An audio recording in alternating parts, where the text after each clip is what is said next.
തിരൂർ നിയോജക മണ്ഡലത്തിൽ വേറിട്ട പദ്ധതികളുമായി കുറിക്കോളി മൊയ്തീൻ MLA. മണ്ഡലത്തിൽ മെഡി ഹെൽപ്പ് നടപ്പിലാക്കും. ജില്ലാ ആശുപത്രി മികച്ച ക്യാൻസർ ചികിത്സാ കേന്ദ്രമാക്കി മാറ്റും.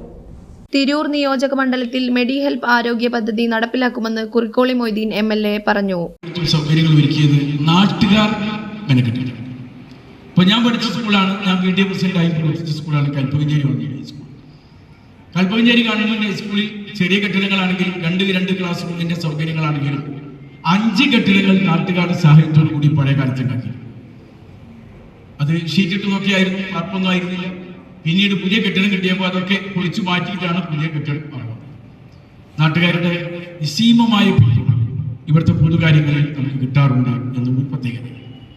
ഇങ്ങനെ നാട്ടുകാരുടെ സഹകരണം ഉള്ളത് കൊണ്ടാണോ ഗവൺമെന്റിന്റെ വിഹിതങ്ങൾ വരാൻ അയച്ചു നിൽക്കുന്നത്?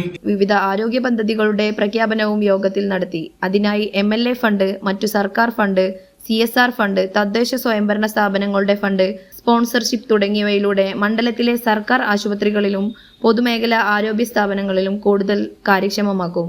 തിരൂർ ജില്ലാ ആശുപത്രിയിലും മറ്റ് ആശുപത്രികളിലും സ്പെഷ്യാലിറ്റി, സൂപ്പർ സ്പെഷ്യാലിറ്റി വിഭാഗങ്ങൾ ആരംഭിക്കുന്നതിനും കൂടുതൽ ഡോക്ടർമാർ, സപ്പോർട്ടിംഗ് സ്റ്റാഫ് എന്നിവരുടെ സേവനം ലഭ്യമാക്കാനും ശ്രമിക്കും. തിരൂർ ജില്ലാ ആശുപത്രി ഉത്തര കേരളത്തിലെ മികച്ച ക്യാൻസർ സെന്റർ ചികിത്സാ കേന്ദ്രമാക്കി മാറ്റാനുള്ള കൂട്ടായ പരിശ്രമവും നടത്തും.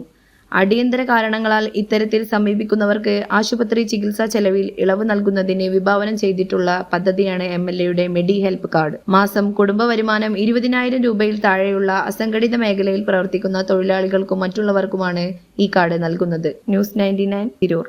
35 വർഷത്തെ വിശ്വസ്ത പാരമ്പര്യവുമായി എന്നും എപ്പോഴും കൂടെയുണ്ടെന്ന വിശ്വാസം. Basith wedding mall, Basith arcade, Poongottukulam, Tirur.